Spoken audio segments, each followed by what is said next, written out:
ధనియాల చారు చేసుకునే విధానం. ధనియాల చారు చేసుకోవడానికి కావాల్సిన పదార్థాలు: ధనియాల చారుకి ముందు 4 పచ్చిమిరపకాయలు సన్నగా కట్ చేసుకోవాలి, 3 ఎండుమిర్చి రెడీగా పెట్టుకోవాలి, 4-5 రెమ్మలు కరివేపాకు, 1 ఉల్లిగడ్డ చిన్నగా కట్ చేసుకోవాలి. ఇప్పుడు తీసుకున్న ఈ చింతపండు ఒక వాటర్ బౌల్లో నానపెట్టుకోవాలి. చిన్న బౌల్లో వాటర్ తీసుకొని ఇందులో నానపెట్టుకోవాలి. 3 స్పూన్లు ధనియాలు, 1 స్పూను జీలకర్ర, 4-5 రెమ్మలు వెల్లిపాయలు, 4-5 మిరియాలు రెడీగా పెట్టుకోవాలి. ఇప్పుడు వీటిని కచ్చాపచ్చగా దంచుకొని పెట్టుకోవాలి రెడీగా. ఒక 3 గ్లాసులు నీళ్లు పోసుకొని గిన్నె పెట్టుకోవాలి. ఇలా నీళ్లు మరిగి వేడెక్కుతున్నప్పుడు ఇందులోనే కొంచెం 1/2 స్పూను పసుపు,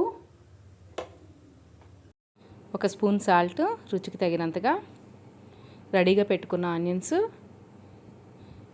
కట్ చేసి పెట్టుకున్న పచ్చిమిర్చి, ఎండుమిర్చి,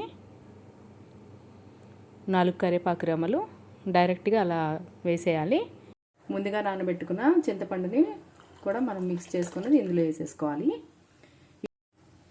ఇవన్నీ కలిపి బాగా పొంగొచ్చే వరకు ఒక 10 నిమిషాల పాటు మరగాలి.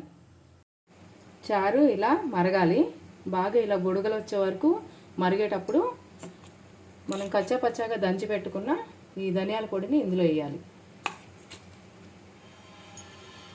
ఈ ధనియాలు జీలకర్ర స్మెల్ అంతా ఈ ఫ్లేవర్ వాటర్లోకి చారులోకి దిగే వరకు బాగా మరిగించుకోవాలి. దించబోయే ముందు రసం పొడి కొంచెం వేసుకుందాము. 1/2 టీ స్పూన్ అయితే సరిపోతుంది. ఒకసారి కలుపుకొని మనం స్టవ్ ఆఫ్ చేసేసుకోవడమే. అయిపోయింది చారు. దీనిలోకి నెక్స్ట్ తాలింపు పెట్టుకుందాము. ప్యాన్ వేడెక్కిన తర్వాత 4 స్పూన్లు ఆయిల్ వేసుకోవాలి.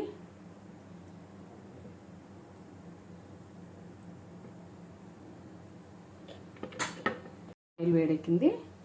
ఇప్పుడు వేడెక్కిన ఆయిల్లో ఆవాలు, జీలకర్ర, ఎండుమిర్చి,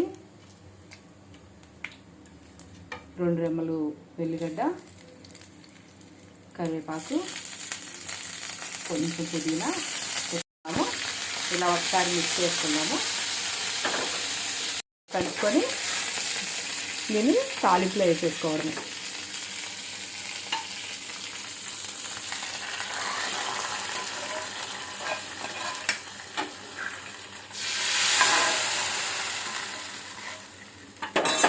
చూసారా, చారు రెడీ. ఇది చాలా బాగుంటుంది. మీరు కూడా ట్రై చేయండి.